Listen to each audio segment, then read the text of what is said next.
क्या होता यदि सांची स्तूप को उखाड़कर लंदन या पेरिस के म्यूजियम में पहुंचा दिया जाता?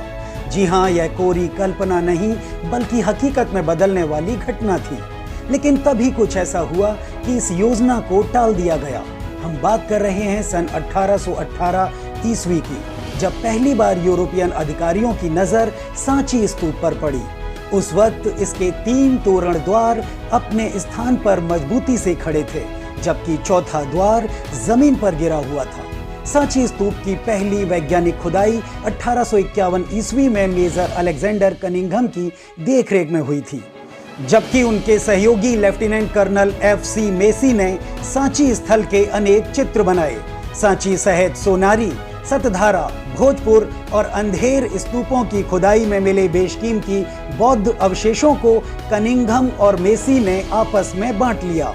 बाकी बची वस्तुएं इंग्लैंड भेज दी गई। इस बंदरबांट को देखते हुए 23 नवंबर 1853 को इंदौर में British resident sir Robert North Collie Hamilton ने भारत के गवर्नर जनरल को संदेशा भिजवाया कि भोपाल की सिकंदर बेगम कनखेड़ी स्थित सांची स्तूप के नक्काशीदार उत्तरी और पूर्वी प्रवेश द्वारों को महारानी विक्टोरिया को तोहफे में देने की ख्वाहिशमंद हैं। ठीक इसके बाद खूबसूरत नक्काशी युक्त दरवाजों को हटाने की तैयारियां शुरू कर ली गई। दरवाजों को नुकसान पहुंचाए बिना हटाने में बेहद खर्चा आ रहा था।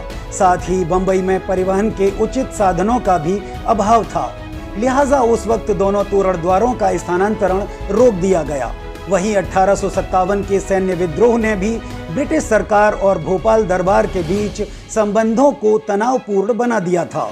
हालांकि 1868 ईस्वी में भोपाल की बेगम ने ब्रिटिश हुकूमत को सांची के प्रवेश द्वार भेजने की एक बार फिर से पेशकश की, जिसे ब्रिटिश औपनिवेशिक प्राधिकरण द्वारा अस्वीकार कर दिया गया था, क्योंकि 1869 ईस्वी में रॉयल इंजीनियर्स के लेफ्टिनेंट हेनरी H कोल का मानना था कि सांची सहित अनेक प्राचीन बौद्ध स्मारकों की बेतहाशा लूट को हर हाल में रोका जाना चाहिए। उन्होंने सांची के वास्तविक द्वारों की जगह उनकी प्लास्टर निर्मित नकल को लंदन के कैसिंगटन म्यूजियम भेजने का निर्णय लिया। कोल ने भारतीय स्मारकों पर आधारित अपनी 3 रिपोर्टें, जो कि 22 भागों में बटी थीं, 1881 से 1884 के बीच पब्लिश करवाईं। बाद में इन्हीं रिपोर्टों को आधार बनाकर जेम्स फर्ग्यूसन ने अपनी पुस्तक history of Indian and eastern architecture में कोल के हवाले से लिखा है कि इस देश की प्राचीन कलाकृतियों की लूट होने देना मुझे आत्मघाती और असमर्थनीय नीति लगती है। 1796 ईस्वी में जिस तरह से एक हिंदू राजा ने मंदिर बनवाने के लिए अमरावती स्तूप की खूबसूरत कलाकृतियों को तोड़वाकर निकलवा लिया था, वह लूट 1850 ईस्वी तक बदस्तूर चलती रही थी।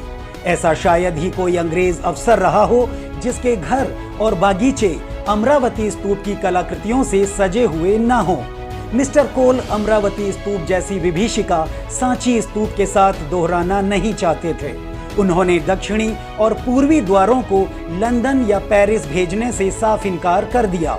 वे द्वारों का संरक्षण मूल स्थान पर ही चाहते थे। वहीं भोपाल की नवाब शाहजहां बेगम अपनी आत्मकथा ताजुल इकबाल तवारीख भोपाल में लिखती हैं कि फ्रांसीसियों ने सबसे अच्छी हालत में बचे सांची के पूर्वी द्वार को उखाड़कर फ्रांस स्थित पेरिस के संग्रहालय में भिजवाने की गुजारिश की थी। लिहाजा फ्रांसीसियों और अंग्रेजों को इनकी नकल मात्र ही भेजी गई थी और मूल द्वार सांची में ही सुरक्षित रहे। भोपाल की शासिका शाहजहां बेगम और उनकी उत्तराधिकारी सुल्तान जहां बेगम ने सांची के रखरखाव के लिए धन का अनुदान दिया। वहीं जॉन मार्शल ने सांची पर लिखे अपने महत्वपूर्ण ग्रंथ द मॉन्यूमेंट्स ऑफ सांची को बेगम सुल्तान जहां को समर्पित किया था। सुल्तान जहां बेगम ने सांची में संग्रहालय और एक मेहमान खाना भी बनवाया था। हालांकि ऐसे निर्माण कार्य करवाते समय अनेक छोटे स्तूपों को तुड़वा दिया गया था।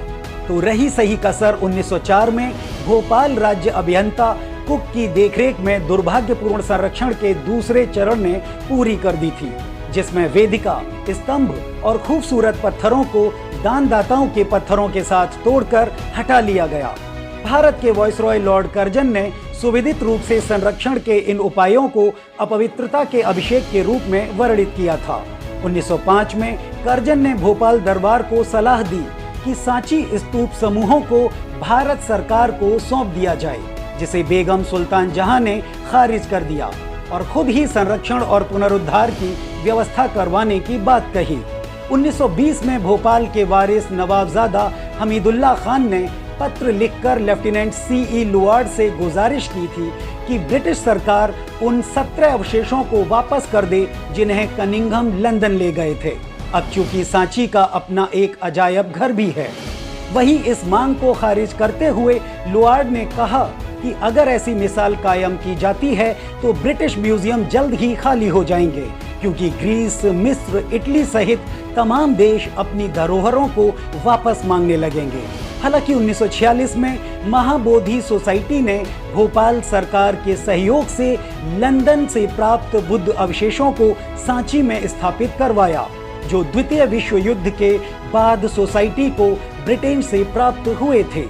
30 नवंबर 1952 को सांची में नया चैत्यगिरी निर्मित किया गया।